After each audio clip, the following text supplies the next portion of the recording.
হাঁসের মাংস কার না পছন্দ? আমার কিন্তু অনেক বেশি পছন্দ। আসসালামু আলাইকুম, কেমন আছেন সবাই? আমি কিন্তু আল্লাহর রহমতে অনেক বেশি ভালো আছি। তো আজকে কিন্তু আমি আপনাদের জন্য হাঁসের মাংসের রেসিপি নিয়ে আসলাম।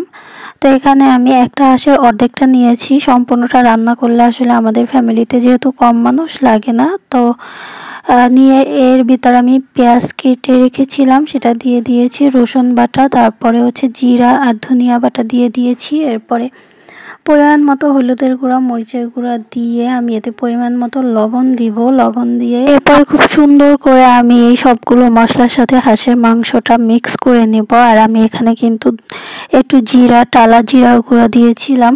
যদিও আমার হাঁসের মাংসটা এভাবে রান্না করা হয় না, আমি ফার্স্ট টাইম এভাবে রান্না করেছিলাম আর অনেক বেশি মজা হয়েছিল। আর এটা কিন্তু আমি আমার এক বান্ধবীর রেসিপি দেখে তারপরে আমি এটা ট্রাই করেছি। দেখি না খারাপ না, ভালোই লেগেছে আমার কাছে।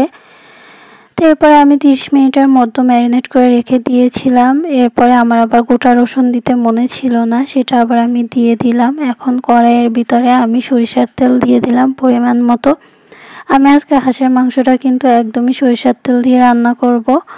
সরিষার তেল দিয়ে রান্না করলে একটু ঘ্রাণটা অনেক বেশি ভালো লাগে। আর এখানে আমি গরম মশলা দিয়ে একটু তেলের মধ্যে নেড়ে চেড়ে নিচ্ছি। এই পর্যায়ে আমি সেই ম্যারিনেট করা যে হাঁসের মাংসটা ছিল সেটা দিয়ে দিলাম। আর এখন আমি এটা অনেকবার কষিয়ে নিব, 2-3 বারের মতো কষিয়ে নিব, মানে তেলটা যেন উঠে আসে। তেল উঠে আসবে, আবার পানি দিয়ে আমি সুন্দর করে এটা কষিয়ে নিব। আসলে রান্নাটা সবচেয়ে পারফেক্ট হয় কষানোর উপরেই আমি মনে করি। তো যত বেশি কষাবেন রান্নাটা কিন্তু তত বেশি মজা হবে। এই ঠিক রাখতে গেলে আসলে লং ভিডিও দেওয়াই লাগে, কিন্তু আমার এই লং ভিডিও করতে এত বেশি প্যারা লাগে কি বলবো, অনেক বেশি মানে প্যারা লাগে।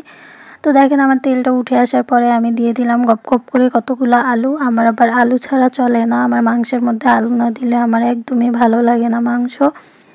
আর আমার মেয়ে হচ্ছে আলু লাভার, সে কখনো মাছ মাংস এগুলো খায় না, তার হচ্ছে আলু দিবা, আলু না হলে তার কখনোই খাবার পেটে যায় না। তো আলুগুলো দিয়ে একটু কষিয়ে আমি পানি দিয়ে দিচ্ছি। পানিটা দেওয়ার ভিডিওটা নেওয়া হয়নি, অনেক অনেক সরি। এখন হচ্ছে আমি এটা প্রেশার কুকারে দিয়ে দিচ্ছি, কারণ হচ্ছে হাঁসের মাংস যেহেতু অনেক বেশি হার্ড হয়, এটা সিদ্ধ হতে একটু সময় লাগে, এই জন্য প্রেশার কুকারে দেওয়াটাই বেটার। তো দেওয়ার পরে আমি 3-4টা সিটি দিয়েছিলাম আর আমার মাংসটা তারপরে একদম রেডি হয়ে গিয়েছে। দেখেন কালারটা মাশাআল্লাহ কি সুন্দর এসেছে, আর খেতে কিন্তু অনেক বেশি মজা হয়েছিল।